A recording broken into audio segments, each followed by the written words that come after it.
Well, what is going on, everybody? Welcome, everybody, into the Overreaction Buffalo Postgame Show, brought to you by the Market Dominator team on the Buffalo Rumblings Vidcast Network, presented by Picasso's Pizza. Treat yourself to the most flavorful pizza on game day. Picasso's. We are Buffalo Pizza, shipping local and nationwide. Order online at picassospizza.net. I am the voice of the Overreaction Buffalo Post Game Show. My name is Joe Miller. You can find me on Twitter at Joe Miller Wired. This is a recording of a podcast. We are live right now on YouTube, Facebook, and Twitter. If you are listening in podcast form and you've never once tuned in live on YouTube, I would encourage you to do so because the community that is the comments section on YouTube is quite fun. It's quite lively. It's a great place to be. So imagine, I don't know, Twitter or one of the Facebook Bills Mafia pages, but live. Is kind of how that whole thing works. It's like I said, a lot of fun, but we are recording a podcast. We are, so do me a favor, whatever platform you're consuming this podcast on, please like and subscribe. And then if you were with me live, do me a favor, jump over to YouTube, super chat me if you want to get my attention. If you've got a question, I do respond to them because they glow on my screen. As we always say on this wonderful show, this post-game show, whether this podcast finds you around a cup of coffee, at the gym with your AirPods in, or on the drive to work, or maybe watching me live right now, let me just say one more time, welcome. It is very good to have you. It is Victory Friday is what we're looking at. Victory Saturday, which is a little weird, but we get the opportunity to have Victory Friday 2 weeks in a row, this week and then potentially next week. But before we go any further, let's, before we start the madness, I should say, I think that's what I said last week. At least that's what my notes tell me. Let's jump in and hear from our show sponsor, John Spaschek, and then I'll welcome everybody in the chat. So sit tight just for about 30 seconds. Folks, it's the Market Dominator here, coming to my Buffalo football family. I love you guys, and I love our clients. I am also the proud sponsor of the Overreaction podcast, hosted by my good friend, Joe Miller. That's me. You know, his approach is excellence, and that's the same as ours. Just as our team is out there competing in an excellent way, we want to use the most cutting-edge technology and artificial intelligence to help win and get every advantage we can to squash our competition for you, our clients. So please, if you're looking to buy or sell and you want to win, you call me directly. I will answer. 716-570-3298. Oh, go Bills. Go Bills, ladies and gentlemen. That is John Spaschek. Do me a favor, if you were in the market to buy or sell a home, please give John a call, 716-570-3298. You will not be disappointed. Welcome to everybody in the chat. Let me see who's up in this place. So we got Richard Rush in the room, Mark Johnson, Jerry Ostrowski, former Buffalo Bill, is in the room. What's up, Jerry O? Paid and Plays, my guy Carmen is in the room. Justin, good to see you. Spin, so good to see you. Rich F, thanks for joining the show. Tracy, she's always here. We appreciate you, Tracy. And then John Hammer, Drew Martin. Is that everybody that I got so far? Matt Thompson, Mafia Talk is in the room. So it's good to have all of you guys. Again, if you want to get my attention, please do me a favor and super chat me. But let's go ahead and get to it. And I'll be honest with you, I don't like my notes. That's literally how I'm going to start the show, is just by telling all of you that are listening, that are consuming this in some way, shape, or fashion, that I don't like my notes. And I don't know that this episode is going to be the typical length. It could be shorter because I don't like my notes. I almost went the route of the Buffalo Rumblings post game show with Thomas DeLoss and was like, maybe I'll just take callers for this show and let you guys talk it out for me, because I'm torn somewhere with this team right now and this result. I'm torn somewhere between, I get it, right? I get it. We had a blizzard. You guys, you lost a home game because of a blizzard. You didn't get to practice. Josh Allen didn't practice for 2 weeks, and you had to fly to a different city, and it was a pseudo home game, and you gutted that game out, and then you had to fly home. turn around on a short week, Thanksgiving. Again, you don't get to be with your families. You're probably wiped out. You're probably totally, I think the text message that Jerry sent to me was gassed. These guys are totally gassed. They don't have anything left in the tank. I'm stuck between that and what the heck is going on with this football team? Like, that's literally where I'm at with this game.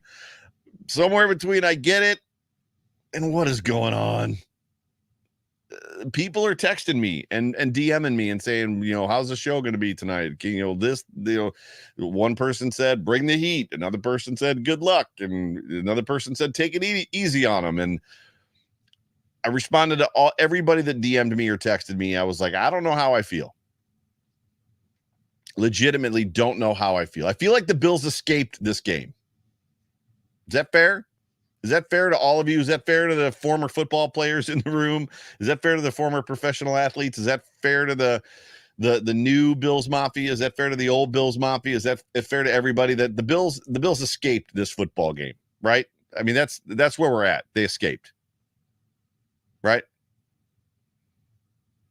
And I think what's even more pointed is I don't feel like I know who this team is.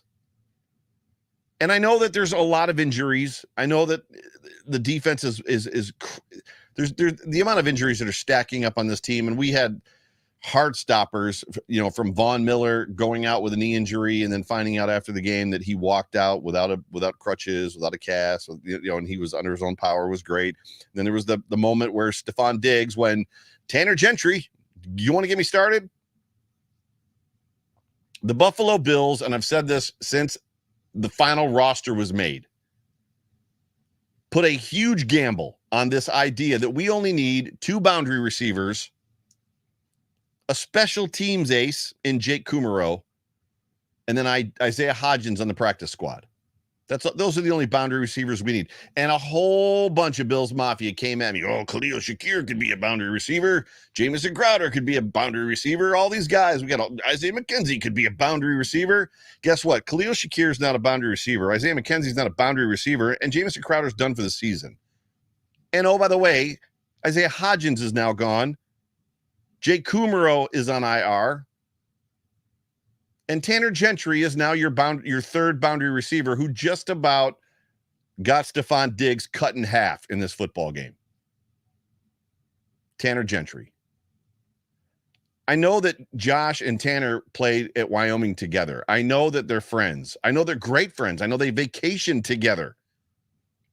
I don't think Josh is amped up about having Tanner Gentry in the starting lineup or an active player on game day who completely whiffs on his block. That was actually a really good read if he makes his block. He gets caught looking inside, and the defender, his defensive back, that his responsibility, runs right by him and just about chops Stefon Diggs in half.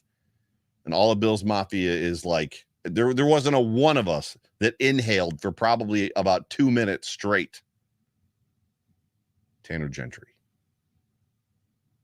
I don't feel like I know who this team is. I don't feel like they have an identity. I don't think they know. I think they're still trying to figure out who they are. If we take the injury part of it, that's very much going to put you in a situation for the defense to be like, we have so many injuries that we're not sure who we are right now. They played a lot of 4-3. AJ Klein played a lot in this football game, and frankly, I was happy to see it. And you're not going to like the answer. It kind of worked. When you look at the numbers, the rushing numbers for the Lions, who are a very good rushing football team, Jamal Williams had 66 yards on 18 attempts, 3.7. DeAndre Swift had 19 yards. They had a very good game against the run, against a good running team. Playing a base 4-3 with AJ Klein as the middle linebacker. Why would you ever want to take Taron Johnson off the field? You don't ever want to. And Taron Johnson was on the field a lot. Got beat a lot too. Committed some penalties. At the end of the day, the injuries on defense are enough for me to feel like they're searching for who they're trying to be. Praying that somebody's going to step up like Ed Oliver did in this game. And offense is a totally different story. They legit don't know who they want to be on offense. And at the end of the day, you're looking at this game and you're like, well, the Bills won. Yep. They won. But did they? I mean, we're hoping that Von Miller's sprained knee is what, just a 3-4 week injury, right? I mean, that's best case. That's what I'm hoping. Deion Dawkins tweaked his ankle. I'm going to talk about injuries here in a minute. It just sucks to come on here and have the Bills win 2 weeks in a row, or two games 5 days apart, 2 in a row 5 days apart. Win 2 games in a row and almost feel like they're not winning. It's as much as you don't want to listen to it, I don't want to talk about it.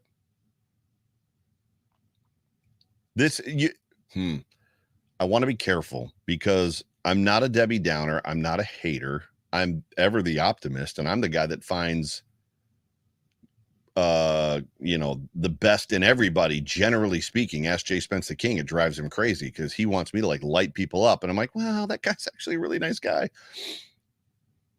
So I don't want to be that guy that's like kicking dirt on them, but they don't look like a Super Bowl team right now. Josh Allen doesn't look like the MVP right now. They've got holes all over the place. Guys that I'll get it. It's in my notes. I don't want to get way ahead. Good news is the game started out positively for us. We won the toss 2 weeks in a row. We won the toss, and we won the game, and we won 2 games in a row. I don't think that has really anything to do with it. I don't care as much about the toss. Literally, it's nice to get the ball back at the end of the half or the beginning of the second half. But to me, the game isn't necessarily. I don't believe in the whole that back-to-back double dip thing is like. The Bills had the double dip opportunity today. Kicked a field goal and then punted. Or was that the drive where they threw the interception? I don't remember, but regardless, it doesn't always work. So I don't know how much I believe in the double dip. I mean, it's fun to double dip and it's fun to think about, man, we could go up 14 points right here. And then it doesn't happen. You're like, well, doesn't really matter.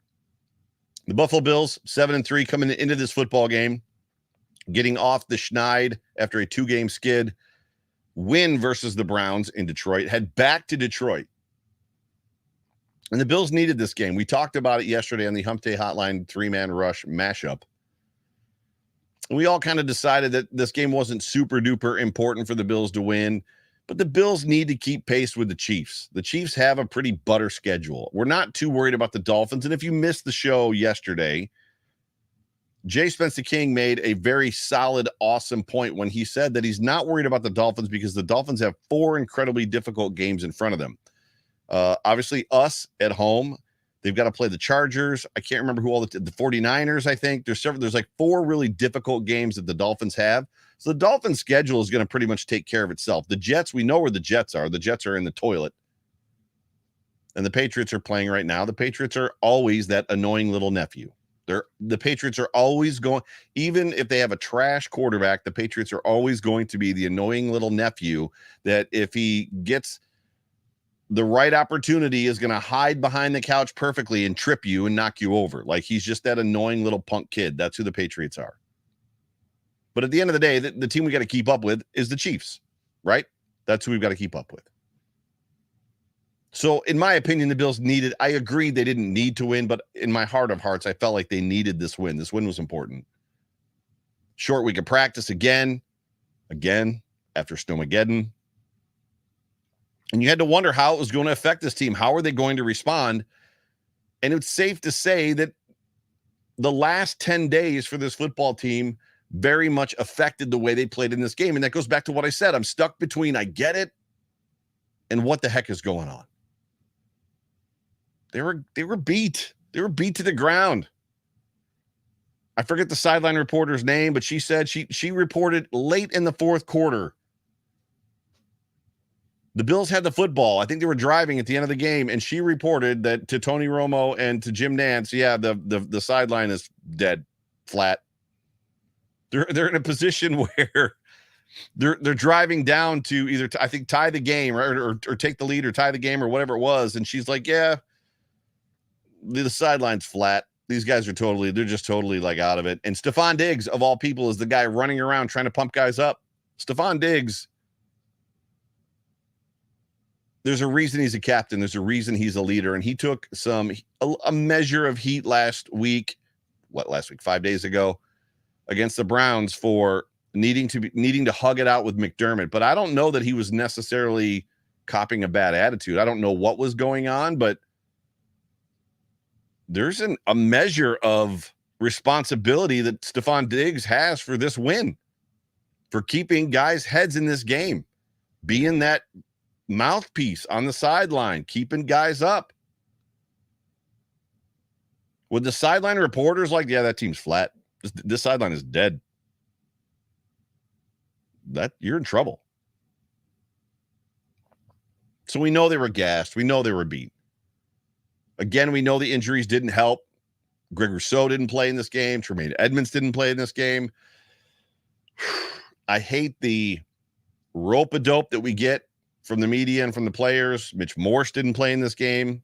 We were told that Mitch Morse would play. That's the toughest SOB I've ever met, and there's no way he's not going to play. Ryan Bates, when he said that, had been practicing the last 2 days at center, so he knew full well that Mitch was not playing. Now, Ryan Bates, I thought, played okay, better than Van Roten did, and I tweeted that. There's no way they could put Van Roten in center again, right? Thank God they did not.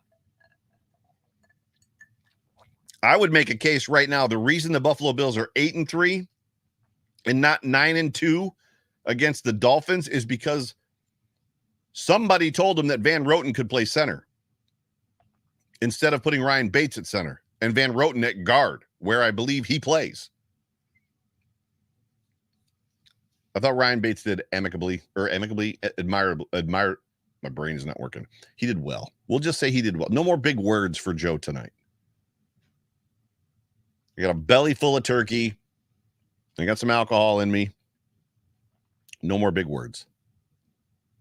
Tre'Davious White was active in this football game. So Thanksgiving to Thanksgiving. Interesting little storyline for him. Probably something that will only matter to him later in life. And his presence made a difference when he was on the field. Now, I don't have a snap count. I don't know how many snaps he took. I don't know how often he was on the field. But when Trey was on the field, Goff threw away from him, which is incredible to think about. When Tre'Davious White was on the field, the Lions avoided his side of the field completely. Oh, that's 27. Don't throw the ball his way. It kind of makes your the hair on the back of your neck stand up a little bit, just being excited that this kid's going to be back in the game. Because Dane Jackson ain't him. At least he wasn't in this football game. Christian Benford didn't exactly have a great game. I'm excited to see Trey play. I'm excited to get Trey back on a full-time level. I know that there's a lot of people out there talking about turf. Well, they want to get him on a real grass field. I got bad news for you. Detroit, the Browns in Detroit, even if they played in Buffalo, both turf fields. Detroit in Detroit, turf field. New England in New England, turf field. Jets in Buffalo, turf field. Miami in Buffalo, turf field. If you're waiting to get him on a grass field, I don't have the schedule in front of me, but you might be waiting until we play the Chiefs in the playoffs. So I don't think that's what they've been waiting for. There's something else going on there. I don't know what it is, but I'm excited to get him back. Back or continuing the injury front. Josh Allen still playing with a brace on his arm. He said he admitted it in his presser, I think on Monday this week, that he's been wearing a brace. He didn't say that he's been wearing a brace, but he said brace, no brace, not sure yet, hoping no brace, I think is what he had said, which confirmed what I've been saying. And then I took a picture 5 days ago, last game, to show everybody that under his white sleeve, he is indeed wearing a brace on his right arm. Now, his throws in this game were much better, but you throw the brace on for 2 weeks, you probably get a little bit used to it, right? The reality is this team is just decimated by injuries. I think at one point I tweeted out it's a war of attrition. It might actually be in my notes. Von Miller, Deion Dawkins, Stefon Diggs got hurt. Like, guys were coming up gimpy. And it wasn't just the Bills. The Lions were falling left and right too. It was crazy. Amon St. Brown went out at one point in time. Like, I think another one of their wide receivers or two of their other wide receivers went out at one point in time. A couple of defensive players went out. I think they lost another offensive guy after coming in with like down 2 offensive players. Their center was injured. Like, it was just a war of attrition. Like, it's just not a great season for injuries for some teams, the Bills and the Lions being 2 of them. But this is also why it's a marathon and not a sprint, right? That's why the NFL season is about, it is a war. The NFL season is a war of attrition. It's who can last the longest and stay healthy and continue to execute.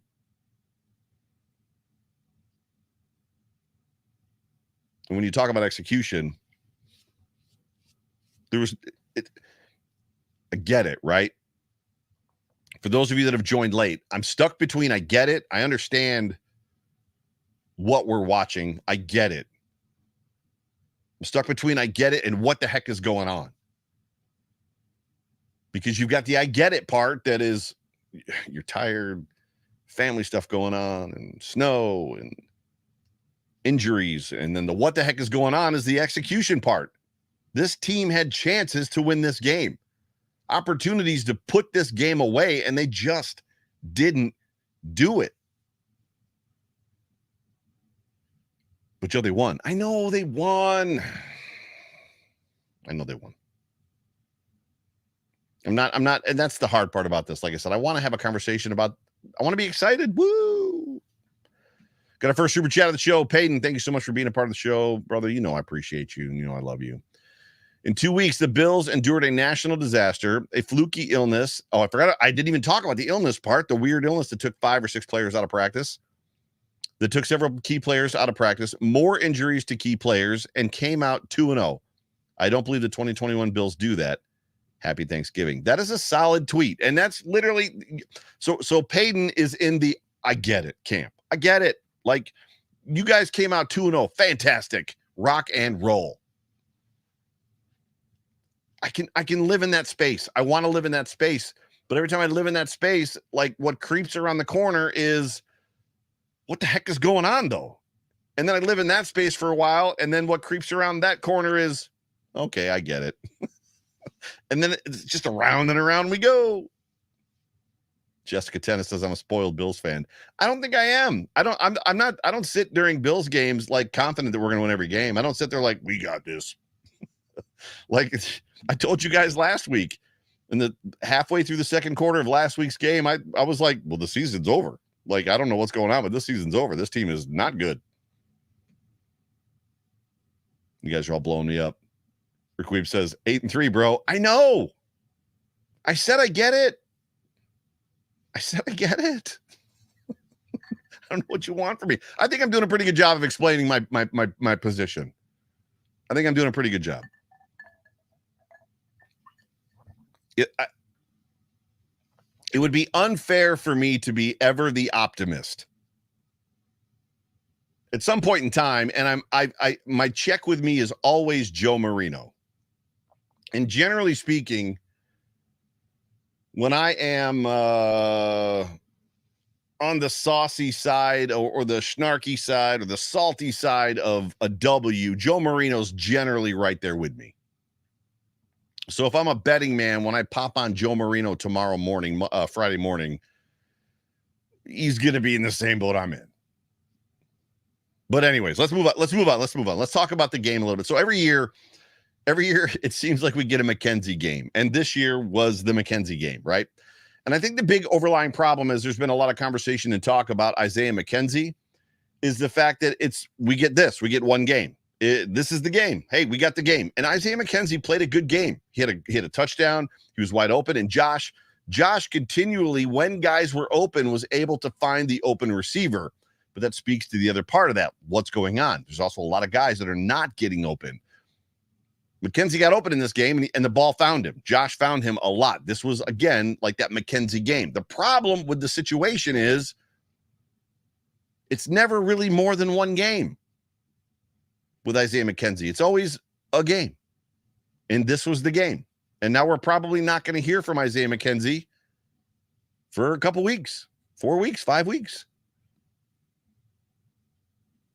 Ed Oliver had an amazing football game. Ed Oliver made his presence known from the first snap to the last snap that he was on the field. The fumble recovery, the safety, the sack with the safety in the end zone. I think Tony Romo actually called him his MVP of the game. Ed Oliver had a huge football game. Like, he was incredible in this game, as was Isaiah McKenzie. Devin Singletary, I thought, played a great game 2 weeks in a row. So Devin Singletary is beginning to stack performances, right? Which is great. Devin Singletary, I think he had 77 yards. We'll get into stats here in a minute. But he looked a lot like he looked last week. Had open holes to run through, very decisive, was making guys miss. His contact balance was great. James Cook, on the other hand, fell back a little bit, right? So Cook went back to looking a little bit like he had the first couple weeks of the season, but they used him a little bit different. He had the one good run that I remember to his left, but for all intents and purposes, Devin Singletary had a great game. I think what's weird about it is the Lions defense didn't seem surprised by anything the Bills were doing. I don't know if that makes sense to everybody. So whether it was a run play or a screen or a drag route or whatever, or if they were sneaking somebody out, there was always a linebacker right there. It was almost like they were in the huddle with us.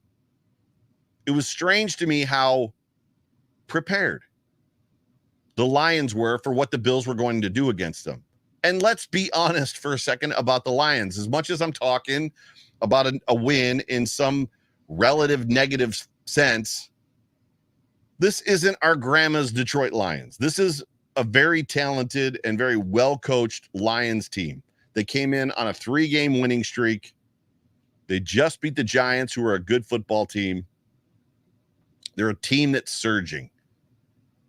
I think I've said, and a lot of people have agreed as well, this was the team that at the beginning of the year I was kind of rooting for coming off of Hard Knocks. It's hard not to like the personalities in that room, from the coaching staff down to the players. And they've got some really talented guys. You almost wonder if their only limiting factor is their quarterback, Jared Goff, and Jared played well. Guys were open. And even when they weren't open, Jared still found them. Goff had a good football game. But they also played a game 4 days ago. So it's not like the Bills were the only team at a disadvantage, like the Patriots are going to be next week against the Bills. The Bills have Sunday off. Oh, no, I guess the Patriots have a full week, too. They're on TV right now. What am I thinking? Use your brain, Joe. But this is not, like I said, our grandma's Detroit Lions. You know, this was... They look like a good football team. They look like a team on the rise. Well coached. They got two-headed monster last week against the Browns the Bills played. And while it's not the same level of a two-headed monster this week, Williams and Swift aren't exactly slouches in the NFL. They're one of the better running teams the Bills are going to face. The Bills bottled them up, largely bottled them up in this game, which was the focus, surely.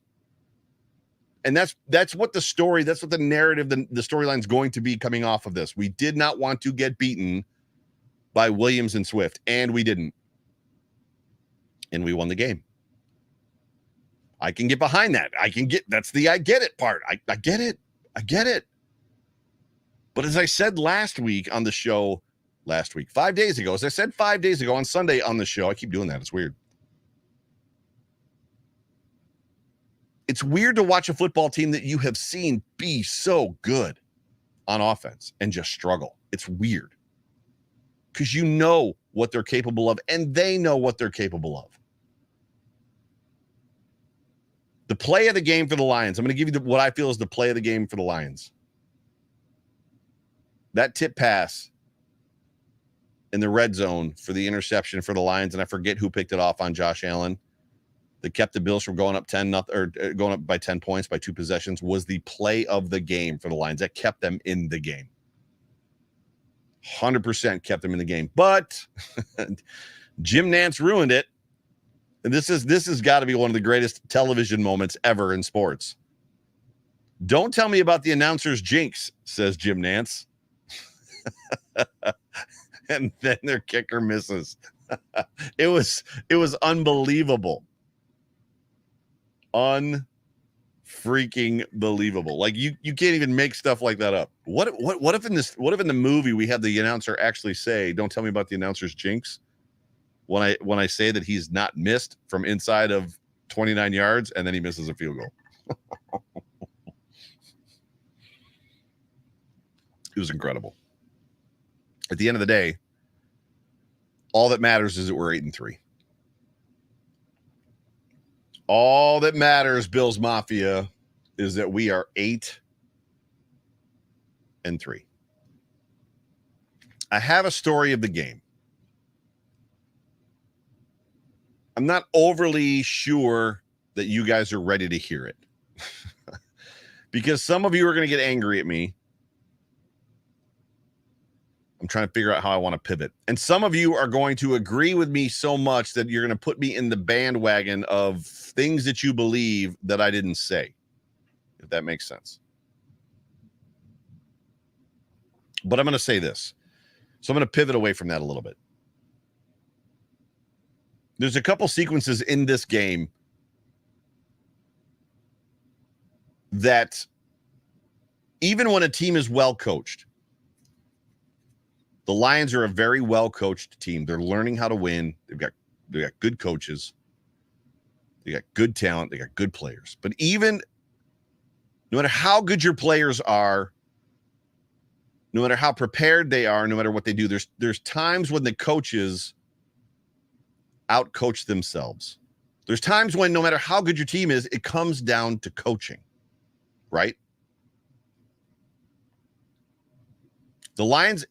The end of the half is running out. The first half. The end of the first half is running out. And even the announcers were talking about it. They come out of an injury timeout. They don't run the clock down to the 2-minute warning. They snap the ball. Now, you can give them credit to what Tony Romo said, which was maybe they didn't know. Maybe they missed that part after the Von Miller injury. But then they don't run the clock down again after their first down. And then they throw an incomplete pass. And then there's a sack, all before the 2-minute warning. And then it ends up being third down. All of that could have probably drawn them down to a minute, inside of a minute left in the first half. They score with 1:52 left in the half. They leave the Buffalo Bills 1:52.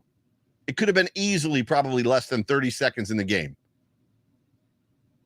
Now, what can the Bills do with 30 seconds? We don't know. We saw what they did at the end of the game. Probability and probably tells you, if you're a gambling person, that that's not likely. That's not super common. But at the end of the day, you want to give Josh Allen 30 seconds or 23 seconds or 15. You don't want to give him 1:52. You give the Buffalo Bills 1:52, they drive right down the field and they kick a field goal. Leave 2 seconds left on the clock. Half over. That's a coaching error. They got good players. They got good coaches, but that's the coaches not really doing a very good job of thinking through what was happening in the game at that moment. And amazingly, the Buffalo Bills did the exact same thing at the end of the second half. They're driving down the field to take the lead. The clock is inside 5 minutes, and they're snapping the football with 25 seconds left on the play clock. They easily could have drawn the game clock down to just about nothing. Nance and Romo didn't talk about that one, but the Bills coaches did the exact same thing to him. It was wild. There's weirdness inside of what's going on with this Buffalo Bills offense specifically. Now, the defense, we're going to give a pass because we get it. Injuries. It's not great. But at times there's a severe lack of creativity, and there's like no real surprise in this offense or the offensive play calling. It's borderline bland. Like maybe it's Brian Daboll's offense, but it's like the back page, right? It's like, hey, we got Brian Daboll's offense here. We got all this stuff. What's on the back page that he never called before? Like that's what it feels like's happening sometimes. Does that make sense? Like they've got talent. They've just there's a I don't know, a synergy missing. There's just It's just weird. And so sometimes you can have great talent on the field. And there's an aspect of like, well, they didn't execute. And I get that too, right? The players didn't execute. The players are always going to take onus of that part. Well, if we had executed the play that was called, we would have been fine. And some of that is true. But injured or not, or Allen's injury or not, this offense just seems to be trying to find its way again, I think is the best way that I can put it. And it's a little just weird because we are so used to seeing them. Maybe I am a spoiled Bills fan. We're so used to seeing them be great. The O-line struggled in the game, the offensive line. It was just an interesting football game. At the end of the day, like I said, 8-3 is all that matters. And the good news is when the Bills offense needs it, when they need it the most, they can always find it. When it's inside of 2 minutes, when it's inside of a minute, when it's inside of 23 seconds, this offense can execute and do what it needs to do. The question is what are they calling? What is the difference between the plays they're calling at 9 minutes versus the plays that they're calling at 2 minutes? And I know urgency is a piece of that. But it's funny because like you sit on the couch and you're concerned and you're a little bit nervous. And are they going to pull this out? And then as soon as they get into a 2 minute, every one of us, there isn't a single one of us listening to me right now that when the Bills got the ball back with a minute 52, you had zero doubts they were going to go right down the field. Oh, they're going to score touchdown or field goal. We know that. Like, that's what they do. That's what this team is capable of. It's just an interesting take. It's just an interesting observation for me, right? Interesting observation for me. So that's all I got on that.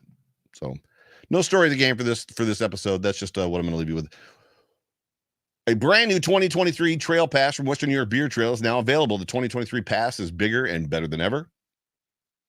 And there's no better time to get ready for the next year than right here, right now. The new pass features 53 area breweries, cideries, meaderies, and beer bars all over Western New York. While almost every stop still offers the 2 half-priced beers with your pass, there are several other offers available from select locations such as discounts on flights, food, and merchandise. You can save over $400 with all the offers in this book, like a Tyler Bass field goal, game-winning field goal you just can't miss. The 2023 Trail Pass and other Beer Trail items are available at our website, www.wnybeertrail.com. Just click on the shop tab. And now through hopefully longer than November 15th, use the code TheVoice15 to save on your entire order. This is the perfect way to start your holiday shopping early and even get yourself a little something.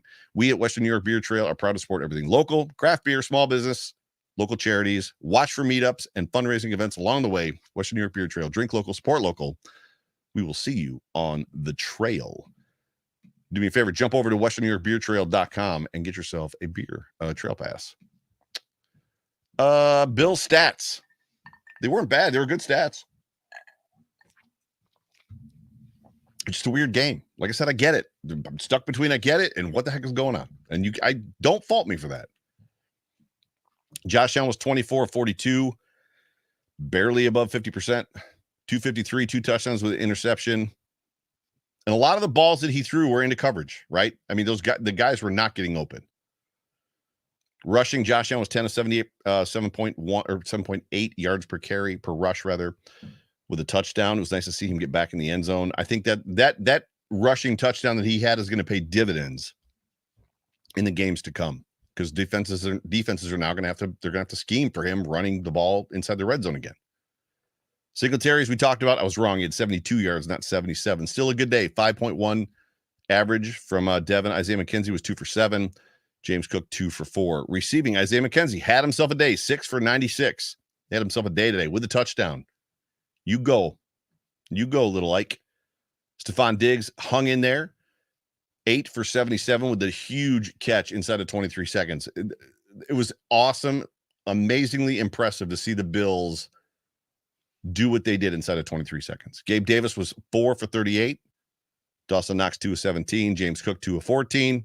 Singletary 1 of 8. Quentin Morris 1 of 3. Defensively for the Bills, Daquan Jones had a sack. Ed Oliver had a sack and a fumble recovery. And it looks like that was about it on the sack front. The Lions.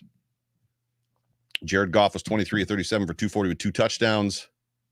Hang on a second. Let me jump over to a different screen. I apologize, everybody, because I can't see anything.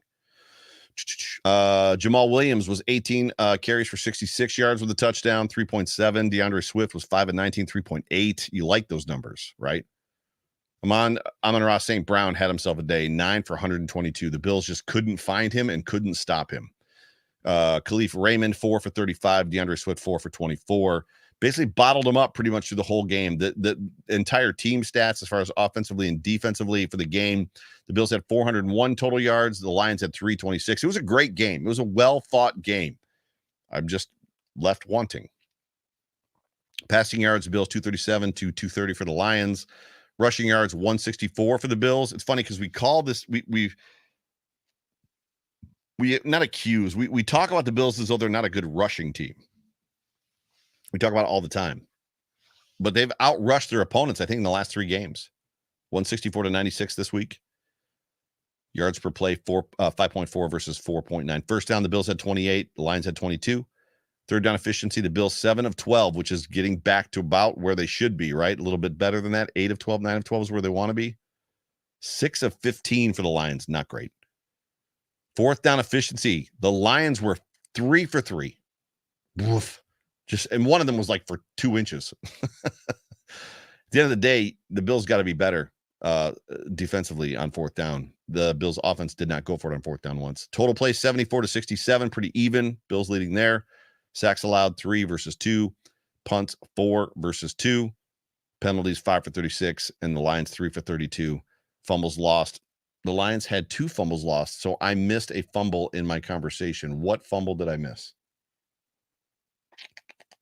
It'll come back to me. Give me a minute. So turnover differential. The Lions were 2. The Bills were 1 off the Josh Allen interception. Time of possession was pretty much down the middle. 31 minutes, 31-26 for the Bills, 28-34 for the Lions. Overall, a pretty good game. Pretty good football game. Pretty evenly matched when you kind of put it together that way.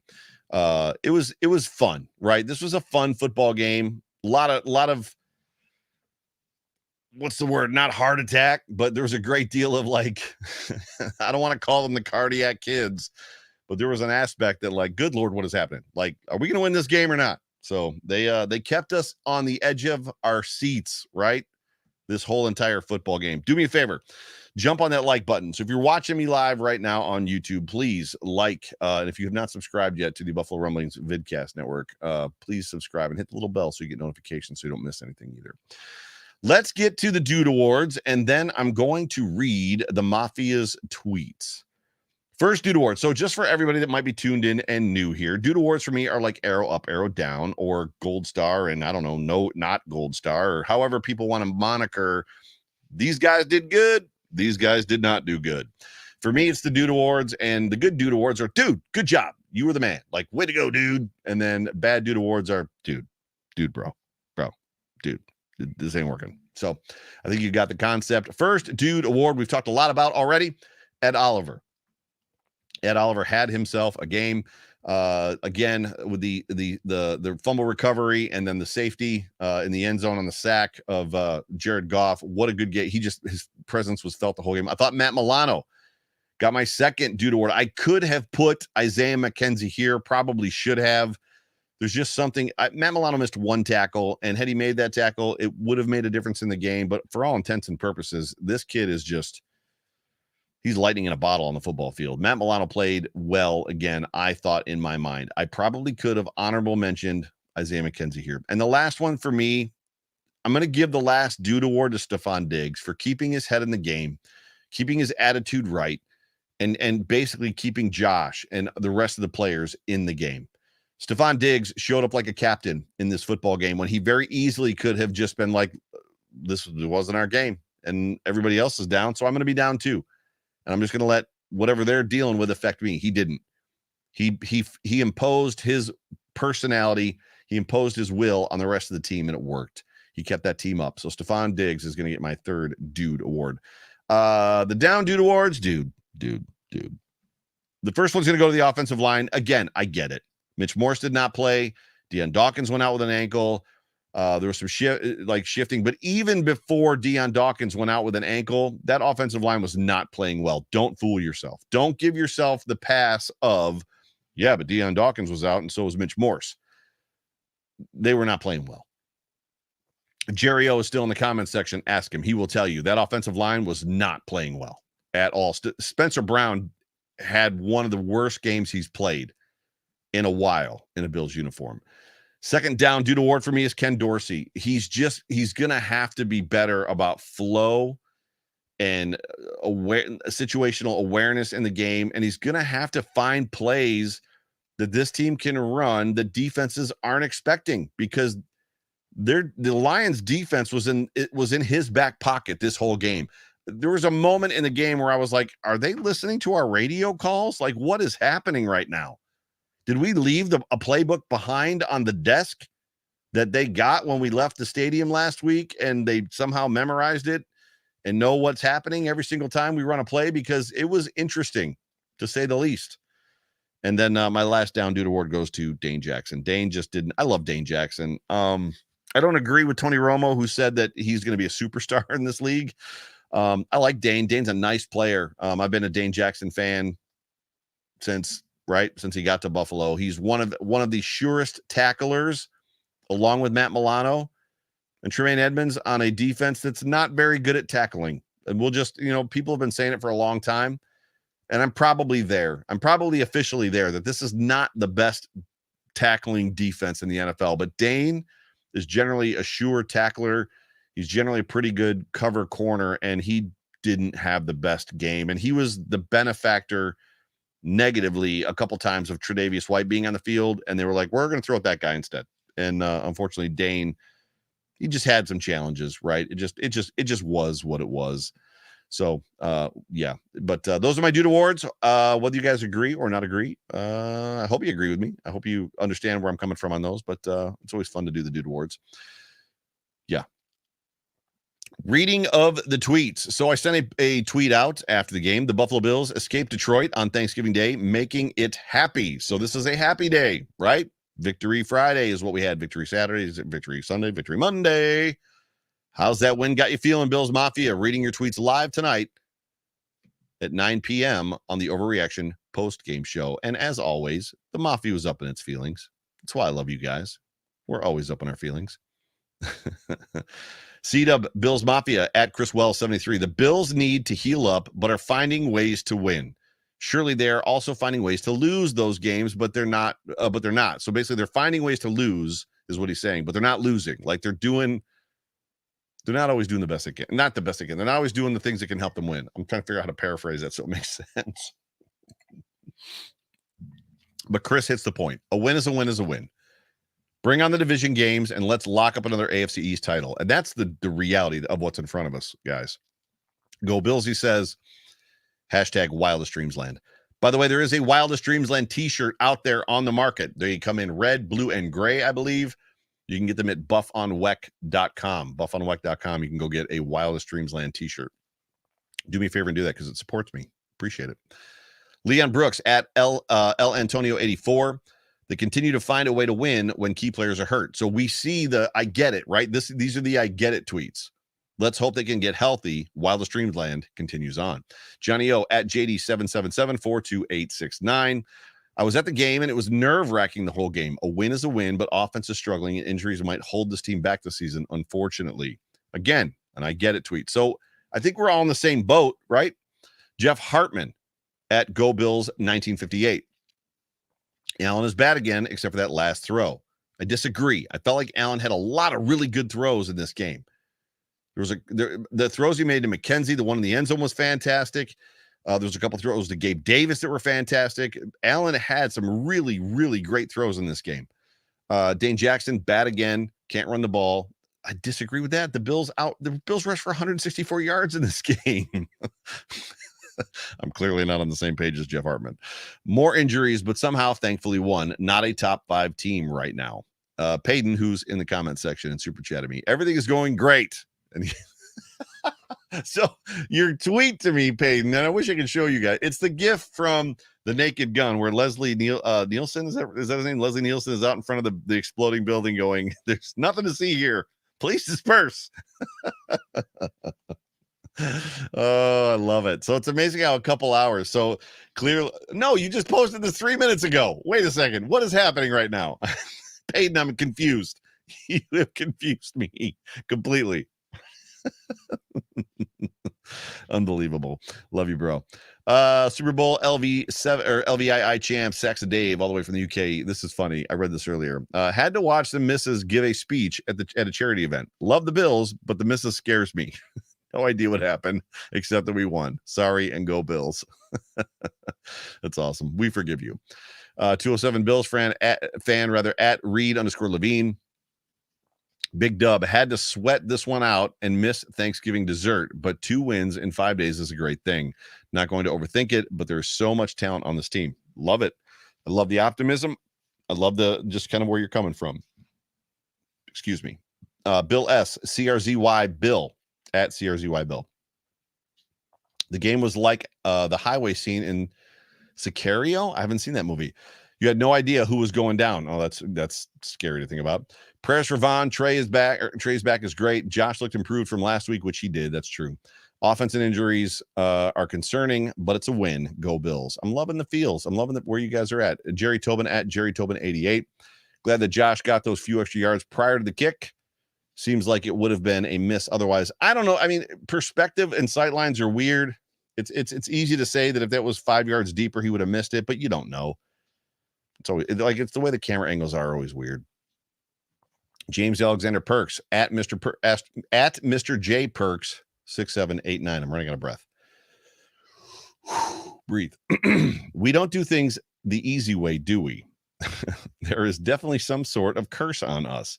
We finally get Trey White back, and Von Miller goes down with a nasty injury. Let's be careful. It's not nasty. He's got a sprained knee as of right now, and it looks like a mild sprain. Diggs looks sharp on offense, Milano on defense. Apart from that, it was pretty lackluster on the Foxborough. Go Bills. I would say that it wasn't there was more highlights than just those couple you mentioned. Autumn at Autumn RE_sports. This was a tough one, but I'm glad we got the win. Didn't get out unscathed, and hoping everyone will be okay and healed up for next week. And she gives the 2 prayer hands. Love it, Autumn. Thank you for being a part of the show. Steve at Bills_car_guy. With literally everything going against the Bills, I will take a win. They didn't play great against a fairly hot team, especially on offense, and they got out with a dub. It was in their house as well. Glad they got the win. So it's awesome that people are overwhelmingly in the I get it camp. I get it. I understand the struggles the Bills are having. I get it. And I think that's where I'm going to land too. So by this time tomorrow, maybe even possibly after this show, I think I'm going to land in the I get it court. I just told you guys at the top, I was stuck between I get it and what the heck is going on. You guys were shouting me down from the back row. Goodness gracious. Xavier Stutz at XCS713. One bad injury on a star player to another. Injury bug keeps coming back, even though we are still weathering it. The mistakes we made don't fly against a more superior opponent, though. Got to clean it up and clean it up fast. It's a good take. And then Pamadonna, who's in the chat, who we love with all of our hearts, at Pamadonna.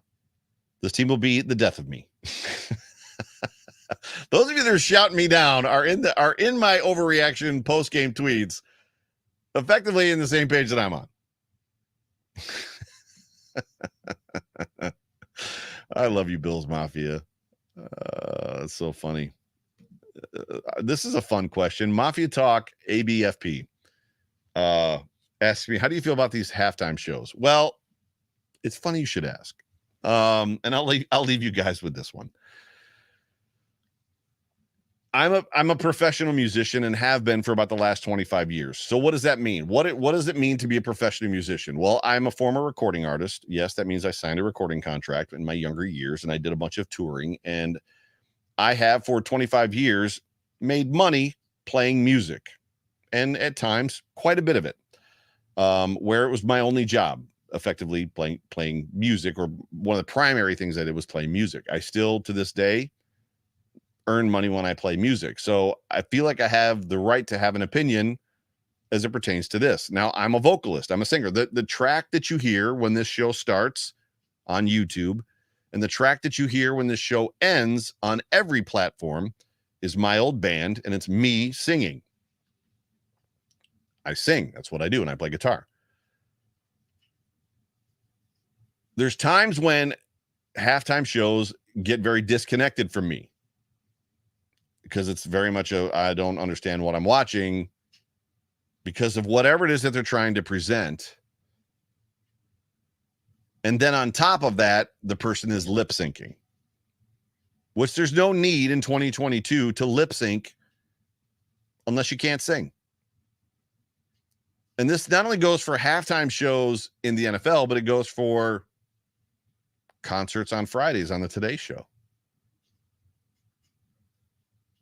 If you're performing, quotes, air quotes, performing live and lip syncing,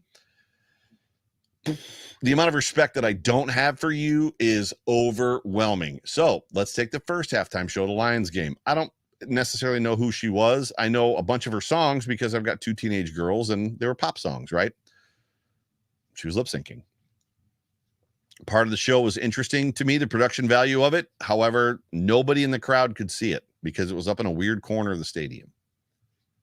You go to the second game, the Giants and the Cowboys, and the Jonas Brothers played. Now, I'm not a huge Jonas Brothers fan, but they performed live. Those dudes were singing all of their notes, hitting all of their falsettos. They were playing live. They were singing and performing live. So for me, that question, how do I feel about halftime shows? I can appreciate a performance of just about anybody, whether I like them or not, if they're actually performing and doing what I do live. Is that a solid answer? Right?